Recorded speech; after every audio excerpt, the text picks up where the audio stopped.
하나님께서는 우리에게 성경을 통해서 이렇게 말씀하십니다. 너희는 참 빚이 많다. 이렇게 말씀하세요. 빚이 뭡니까? 그대로 즉 채무, 갚아야 될 것 이야기하는 것이죠. 우리가 갚아야 할 것이 많다고 하시는 것입니다. 심하게 말하면 우리 인생은 빚으로 사는 인생이다. 그렇게 말씀하시는 것 같아요. 제가 늘 그전부터도 이런 인생은 살지 말아야 한다 생각했고, 지금도 그렇게 생각하고 그렇게 말하고 있는 인생, 빚으로 사는 인생. 근데 안타깝게도 우리 교회 안에도, 우리 교회 말고요, 그런 인생들이 꽤 있습니다. 빚으로 사는 분들 또 저만 만나봤나요? 그래서 저한테, 아니 우리 그리스도인들한테 하나님께서는 빚에 대해서 자꾸 말씀하십니다. 여러분 잘 아시는 우리 마태복음 6장의 주님의 기도문, 거기서 우리가 성경 공부 시간에도 공부했었지만, 우리가 우리에게 죄 지은 자를 사하여 준 것 같이 우리 죄를 사하여 주시옵고, 이걸 직역에 가깝게 그대로 말씀드리면, 우리가 우리에게 빚진 자의 빚을 탕감하여 준 것처럼 우리의 빚도 탕감해 주세요라고, 그런 뜻이라고 말씀을 드렸었죠. 기억나십니까? 자세하게 말씀드릴 수는 없지만 죄를 빚으로 보는 겁니다. 우리가 짓는 죄를 빚, 갚아야 될, 반드시 대가를 치러야 될 것으로 보는 것이죠.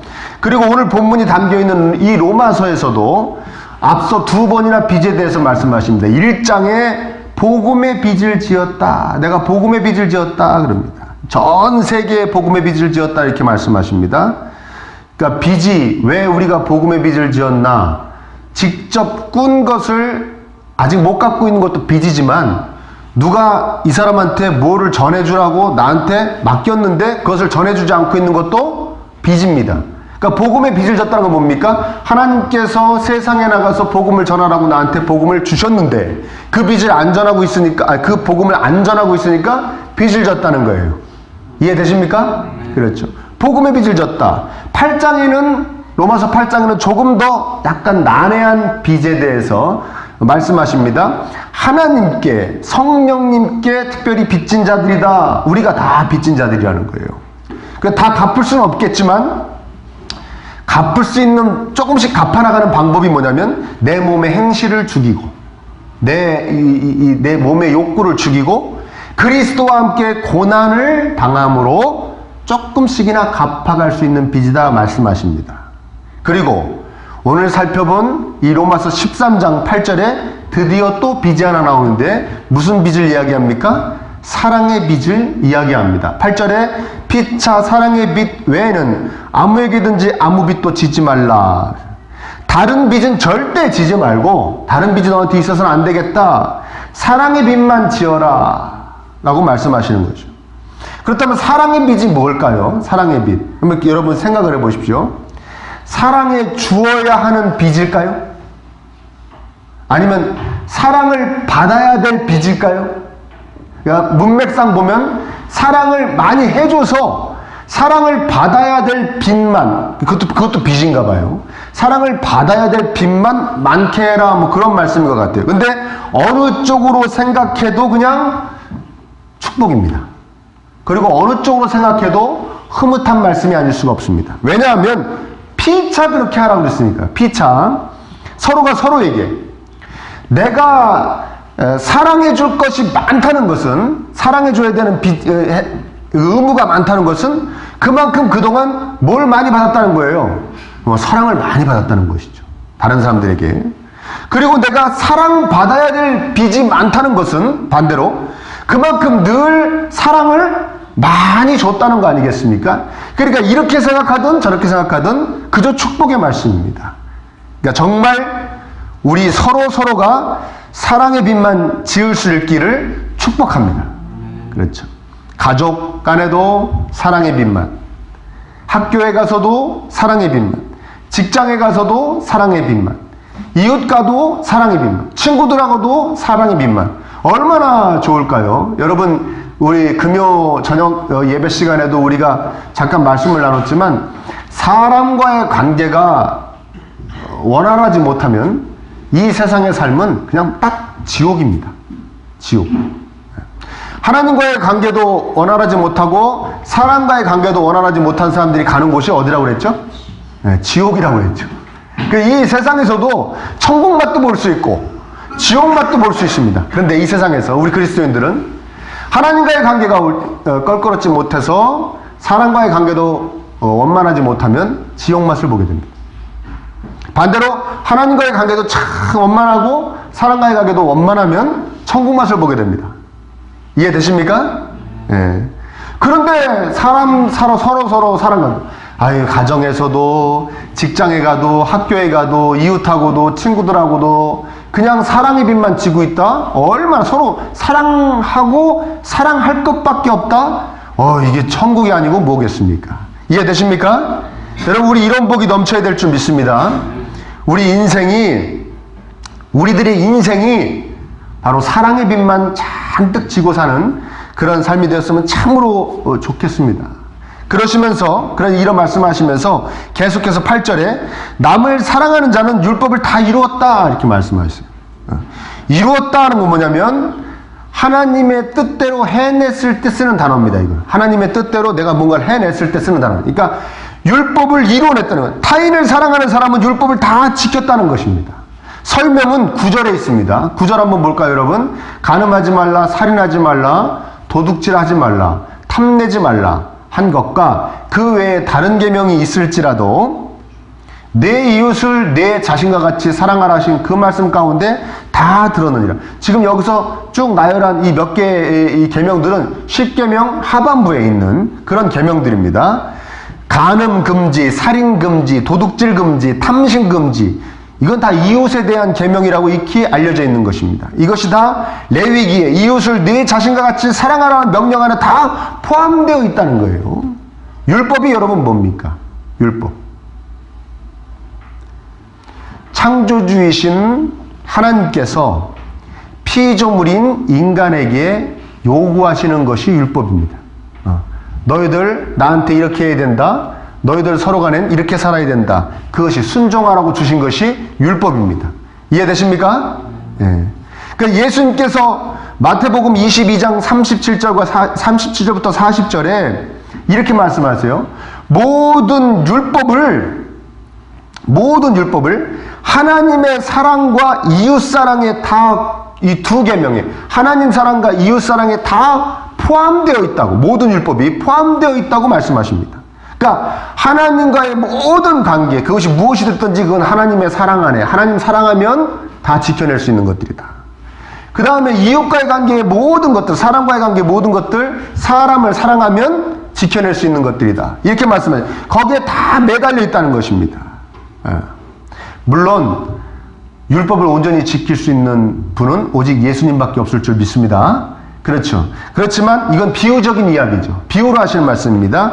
그만큼 네가 이웃을 내 자신같이 이웃을 사랑하면 율법을 다 이루어낼 수 있다라는 얘기는 그만큼 하나님의 원하심이 강하시다는 거예요. 우리를 사랑하듯이 이웃을 사랑하기를 하나님이 원하신다는 거예요. 강력하게. 내 자신과 같이 사랑하라. 그렇게 말씀하십니다. 내 자신과 같이. 예. 여러분, 내 자신과 같이 사랑하라. 이 말씀을 가지고 오해를 불러일으키는 우리 교회 내 지도자분들이 몇 분이 계세요.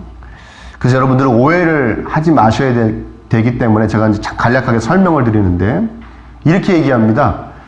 하나님도 네 이웃을 네 자신과 같이 사랑하라고 그러지 않았냐? 그러니까 먼저 누구부터 사랑해야 된다? 너부터, 네 자신부터 사랑할 줄 알아야 이웃도 사랑할 줄 아는 것이다 라고 설명하는 분들이 있습니다. 여러분 어떻게 생각하십니까? 맞는 겁니까? 전혀 성경적이지 않습니다. 성경에 어디에 네 자신을 사랑하라고 나옵니까? 나오지 않습니다. 우리는 우리 자신을 사랑하는 거에는 철두철미합니다. 걱정 안 하셔도 됩니다. 거기에 너무 신경 쓰지 않으셔도 됩니다. 자신을 사랑하지 않는다고 생각되어지는 부분이 있습니다. 첫 번째 뭐냐면 막 사는 사람들 있죠. 자신을 막 나 같은 건 뭐 어떻게 막 이렇게 막 살다 죽을 거야 라고 막 사는 사람들 있지 않습니까? 그러면 우리 이렇게 생각해요. 저 사람은 자신을 사랑하는 법을 배워야 돼 그렇게 얘기하잖아요. 근데 여러분 그거 속고 있는 겁니다. 그 사람만큼 자신을 사랑하는 것이, 사랑하는 사람이 없을 정도로 사랑하는 거예요. 왜 그러냐면 자신이 너무 자기를 사랑하는데 뭐가 안 받쳐줘?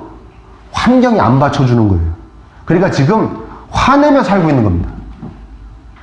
이해되세요? 근데 바깥에서 보면 뭐 같이 보여요?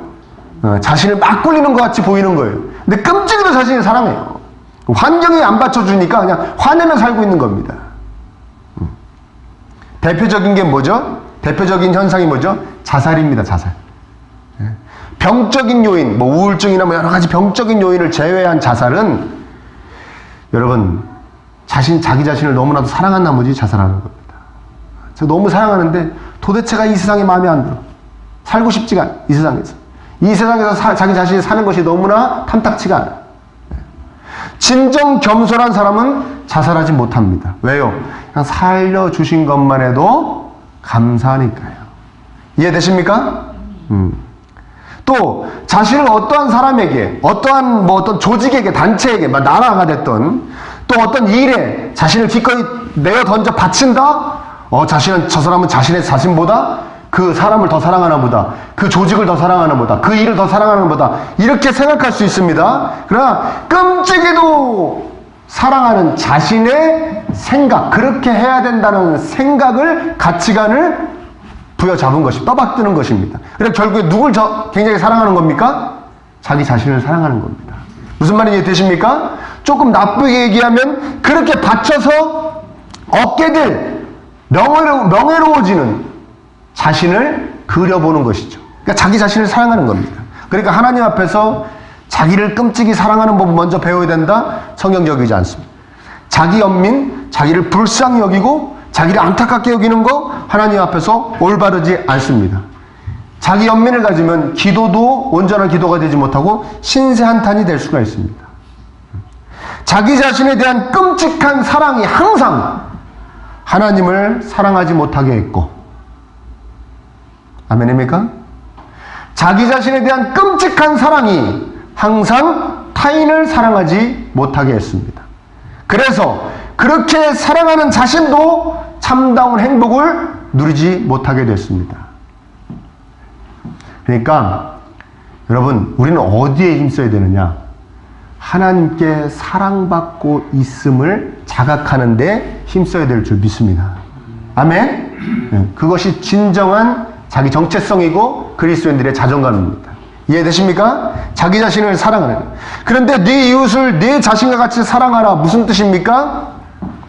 자신을 사랑하는 만큼 타인을 사랑한다면 더 이상 여러 말 할 필요가 있겠는가? 라는 뜻입니다.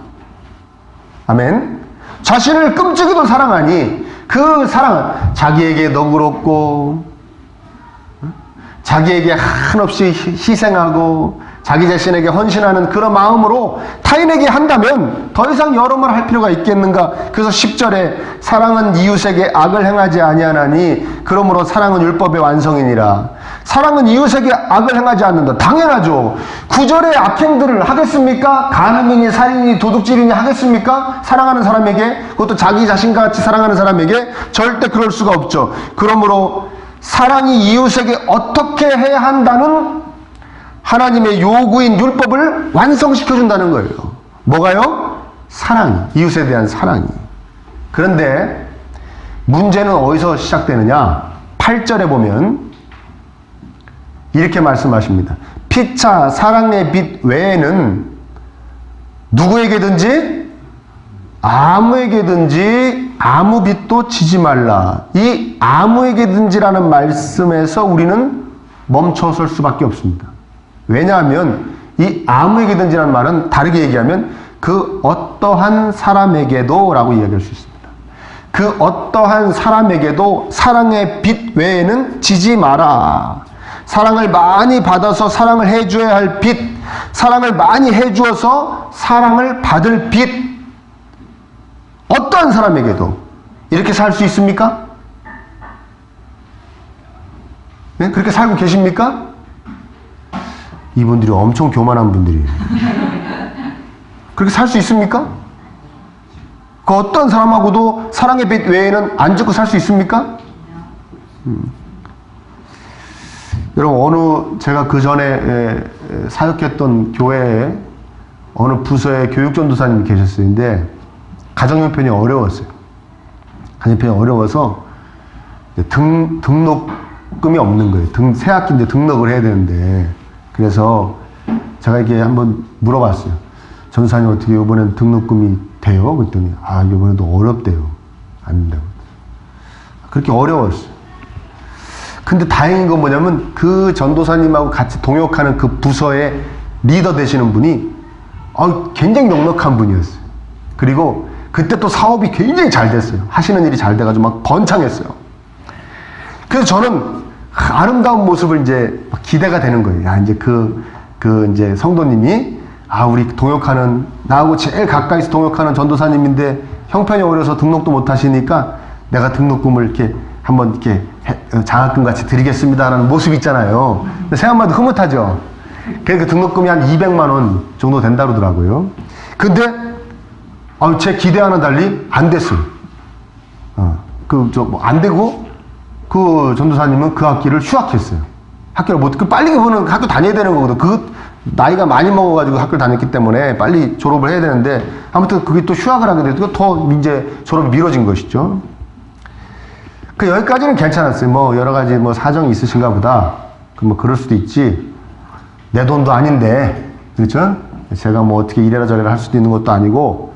근데 그때쯤에, 그런 일인지 알게 되고, 바로 얼마 안 지났는데, 그 교회의 재정을 담당하시는 분이 저에게 그 성도님을, 그 부서의 리더 되시는 성도님을 막 칭찬하는 거예요. 근데 그 시점이 어떤 시점이냐면 그 교회가 건축을 하는, 이제 어떤 교회 건물을 건축하려는 그 시점에서 건축을 막 준비하는 설계하고 막 그런 시점이었거든요. 그것도 그 교회가 있는 도시가 아니라 딴 도시에다가 예배 드릴 때가 협소해서도 아니고 재산 증식의 목적으로 이제 빌딩을 멋있게 올리고 싶어가지고 건축을 준비하는 그 시점이었는데 그 재정을 이제 그 재정 담당하는 분이 거기에 이제 아주 깊이 관여되신 분이죠. 근데 그분이 저한테 오셔서 그 성도님 참 믿음이 대단하시다는 거예요. 그래서 왜요? 그랬더니 직접 오셔서 가족 수대로 1,000만 원씩 해서 4,000만 원을 지금 주고 갔대. 건축원금에 보태시라고.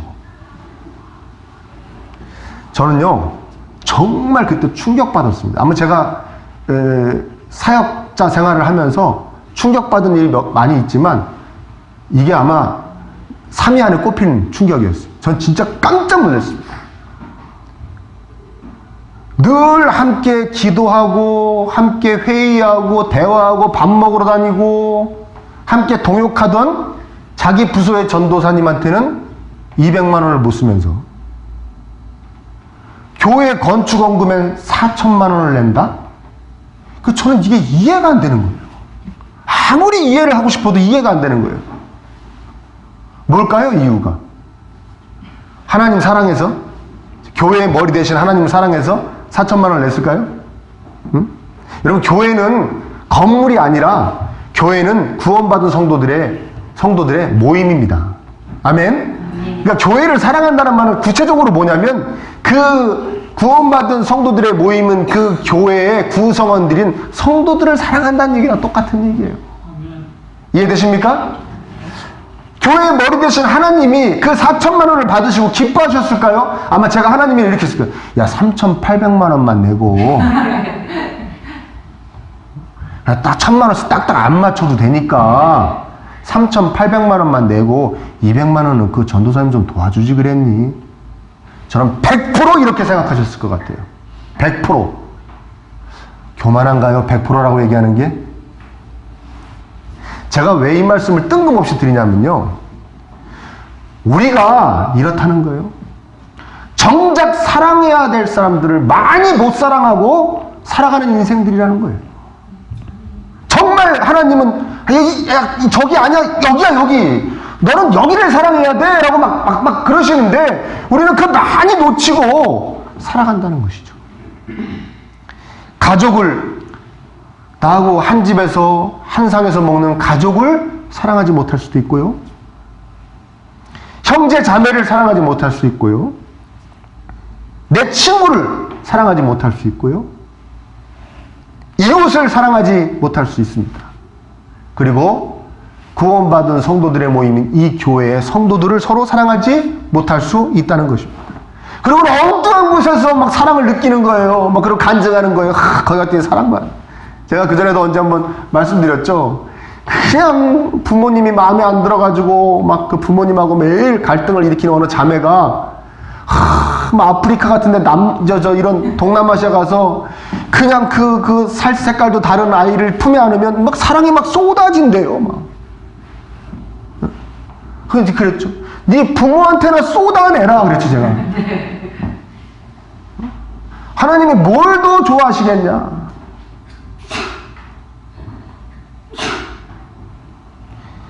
여러분, 우리 사랑한다. 이제 우리 사랑에 대해서 얘기해야 되니까 사랑한다의 정의를 한번 정리하고 갔으면 좋겠어요. 내 자신을, 내 자신과 같이 사랑한다?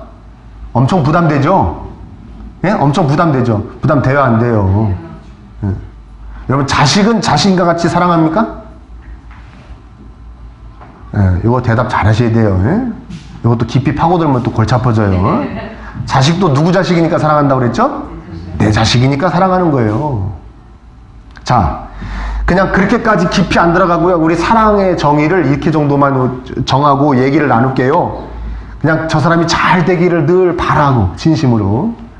그 다음에 뭔가 막 해주고 싶고, 또 보고 싶고, 안 보면 궁금하고, 여기까지만 합시다. 아멘? 사랑이 뭐라고요? 잘 되기를 진심으로 바라고, 그 다음에 막 뭔가 해주고 싶고, 안 보면 보고 싶고, 막 궁금하고, 여기까지만 생각하자고요. 그러면 여러분들이 여러분의 삶을 한번 지금 체크해 보십시오. 점점 세월이 가는데, 내가 살아가는데, 이런 관계가 점점 많아지십니까? 아니면 점점 적어지십니까? 나하고 막 둘도 없는 친구 줄 알았더니, 살아보니까,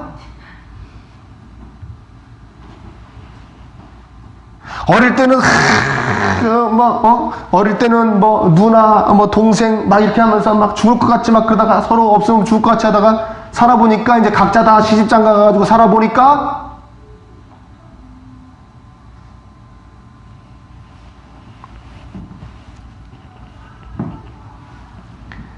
사랑인 줄 알았더니 지나고 보니까 아니던가요? 그 관계는 오직 사랑의 빛만 있는 줄 알았더니 지나고 보니까 아니던가요? 뭔가 다른 게 껴있던가요?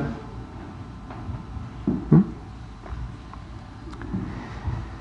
만약 하나님 말씀대로 그냥 마땅히 사랑해야 할 사람들만 멀리 보지 않고 저쪽 아프리카에 있는 아이들, 남미에 있는 아이들, 동남아시아에 있는 아이들 말고 그냥 내 주변에 마땅히 사랑해야만 할 내 부모님, 내 가족, 내 형제자매, 내 친구, 내 이웃들만 우리가 정말 그들한테만 사랑의 빛 외에는 안 졌다면 우리가 살면 살수록 사랑의 빛 외에 지지 않는 사람이 더 많아져야지 왜 적어집니까?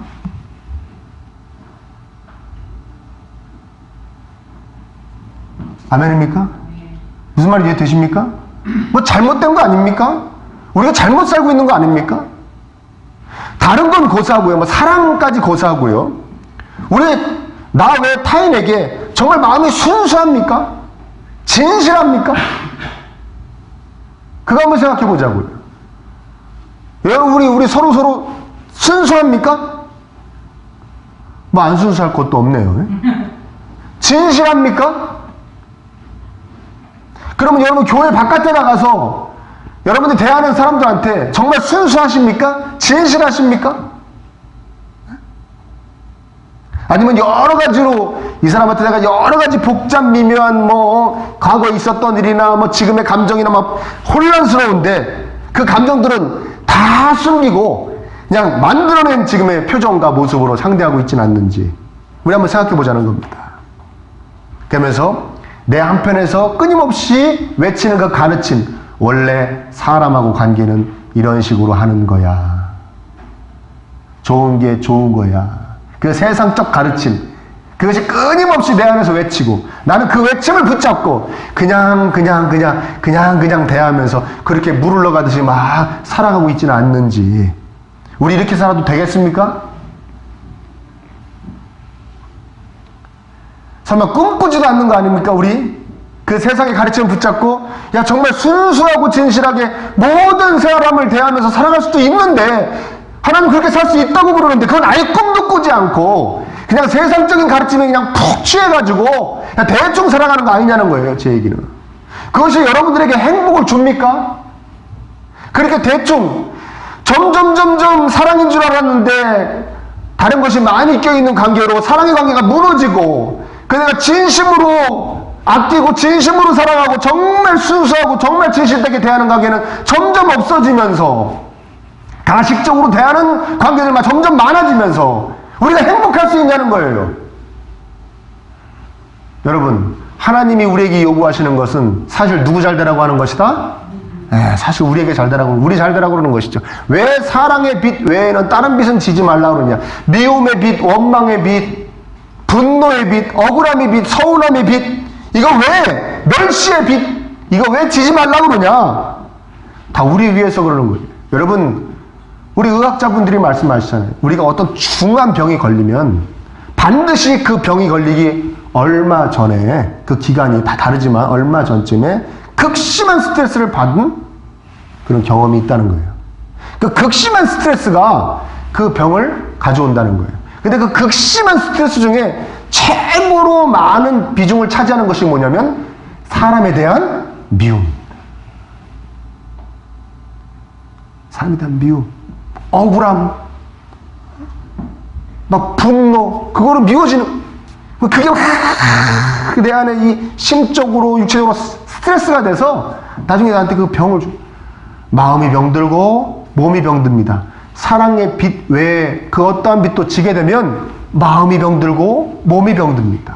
그래서 하나님은 사랑의 빛만 지라고 그러시는 거예요. 아멘입니까? 무슨 말인지 되십니까? 그렇죠. 여러분, 우리 포기하지 않았으면 좋겠습니다. 그냥 이렇게 사는 거야, 그냥 이렇게 사는 거지 뭐. 아이고, 그냥 우리 애들, 우리 집, 우리 가정만 사랑해도 난 벅차. 나는 원래 사랑이 없는 사람이야. 이렇게 살기에는 이렇게 살고 이렇게 포기하지 않았으면 좋겠습니다. 여러분, 우리 더 사랑이 충만한 삶을 살 수 있습니다. 우리 소망하기를 바랍니다. 아멘? 그 여러분들에게 여쭙는 거예요. 이 가능성이 있는 건지. 여러분, 며느리 사랑할 수 있습니까? 시어머니 사랑할 수 있습니까? 네? 제가 전 참 이게 신기한 건데요. 제가 여태까지 여쭤본 그 어떤 성도님들 중에 이 질문을 하면 그럴 수 있다고 그런 분을 못 만났어요. 못 만나. 근데 이것이 성경적인가? 하면 제가 성경을 창세기부터 요한계시록까지 쭉 보면요. 고부간의 갈등에 대해서 얘기한 데가 한 군데도 없어요. 네? 우리 삶에 엄연히 일어나는 일인데 왜 여기는 써있지 않을까? 극복할 수 있기 때문이신 것 같아요. 하나님 극복할 수 있다고 그러시는 것 같아요. 또 꿈꿉니까? 또 뜬구름 잡습니까? 응?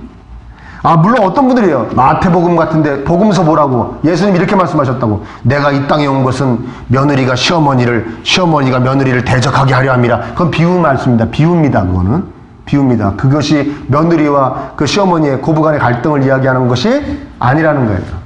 이해되세요? 그렇죠. 그러면 다른 거 여쭤볼게요. 그럼 그거는 우리 포기할까요? 그건 안 되는 걸로 할까요? 예? 시어머니, 며느리 서로 사랑하는 거 안 되는 걸로 할까요? 그래요. 그러면 회사 가서 사장님 사랑할 수 있습니까? 예? 반대로 우리 사장님 되시는 분들은 회사 가서 직원들 진심으로 사랑할 수 있습니까? 이것도 또 안 되는 걸 할까요? 네? 내 학교 가서 같은 클래스의 친구들 사랑할 수 있습니까? 내 회사 가서 내 동료들 사랑할 수 있습니까? 쉽지 않죠? 아니요. 여러분도 지금 표정으로 말씀하셨듯이 불가능합니다. 불가능합니다. 그건 인정하시기를 축복합니다. 그 사람들을 사랑한다? 그것도 내 자신을 사랑하듯이 순수하고 진실한 마음으로 그 사람들을 대할 수 있다? 불가능합니다. 그런데요, 그 요구를 이 성경은 분명히 말씀하십니다. 사랑이 이루어낼 수 있게 한다 그래요. 사랑이 이루어내. 아니, 그 사람을 못하는데 어떻게 그 요구를 이뤄낸다는 거. 그 사람을 못하겠는데 어떻게 그 사랑을 그 사랑이 율법의 요구를, 하나님의 요구를 이뤄낸다는 겁니까? 사랑이 율법의 완성이다. 사랑이 율법의 완성이다. 이 말씀을 보면은 떠오르는 부분이 있습니다. 그 마태복음 5장 17절의 말씀인데 제가 읽어드릴게요. 내가 율법이나 선지자를 폐하러 온 줄로 생각하지 말라. 폐하러 온 것이 아니요 완전하게 하려 합니다. 라는 뜻이에요. 여기서 완전하게 함이라, 내가 율법을 완전하게 하러 왔다. 그 다음에 사랑이 율법을 완전하게 한다. 똑같은 단어입니다. 그러니까 사랑이 뭐를 완전하게 한다고요? 율법을 완전하게. 예수님이 오셔서 뭐를 완전하게 한다고요? 율법을 완전하게 하신다. 율법을 완전하게 하신다. 율법의 요구를 예수님이 다 이루어내셔서 율법을 다 지켜내신다는 뜻도 될 수 있고, 그 다음에 그 율법의 그 율법을 예수님이 다 이루셨기 때문에 우리가 그 예수님을 붙잡으면 그 율법을 다 이루어내신 것이 우리의 것이 된다는 뜻도 되는 것입니다. 이해되십니까? 자, 그럼 우리가 등식을 한번 만들어 볼게요. 사랑이 율법을 완성해요. 그렇죠? 사랑 이꼬로 율법 완성이죠. 예수님은 율법의 완성이죠. 그러면 사랑하고 예수님하고 같다는 얘기입니까? 틀리다는 얘기입니까? 어이구, 참. 이해를 하시네요. 사랑이 율법을 완성하고 예수님이 율법을 완성한답니다. 쉽게 얘기하면 무슨 얘기냐면, 그 사랑은 그냥 우리가 인간끼리 하는 사랑이 아니라 예수님으로 인한 사랑이어야 된다는 것입니다. 아멘입니까? 그래서 여러분 로마서 8장에 보면 무슨 말이 나오면요, 그 영을 따라 행하는 우리에게 율법의 요구가 이루어지게 하려 하심이니라. 천하의 자기의 힘으로는 하나님의 요구를 다 순종해낼 수 있는 사람이 없기 때문에 아들을 보내셨고, 그 아들이 율법의 요구를 다 순종해내셨기 때문에 그 아들을 붙잡는 사람들만이 하나님의 요구를 이뤄낼 수 있다는 얘기입니다. 그러니까 우리 힘으로는 안 되고, 우리 힘으로는 나 자신을 사랑한 것 같이 타인을 사랑할 수 없고, 우리 힘으로는 그 어떤 사람에게도 사랑의 빛만 칠 수 없고, 우리 힘으로는 그 어떤 사람에게도 순수하고 진실하게 대할 수만 없으니 예수님의 영, 성령님에게 그렇게 할 수 있게 해달라고 매달리는 수밖에 없다는 거예요. 아멘입니까? 저는 이 점을 포기하지 않으시기를 축원합니다. 내가 며느리로서 시어머니를 사랑할 수 없다. 내가 시어머니로서 며느리를 사랑할 수 없다. 내가 직원으로서 사장님을 사랑할 수 없다. 내가 사장님으로서 직원을 사랑할 수 없다. 이거는 포기하셔도 되는데, 뭐를 포기하지 말라?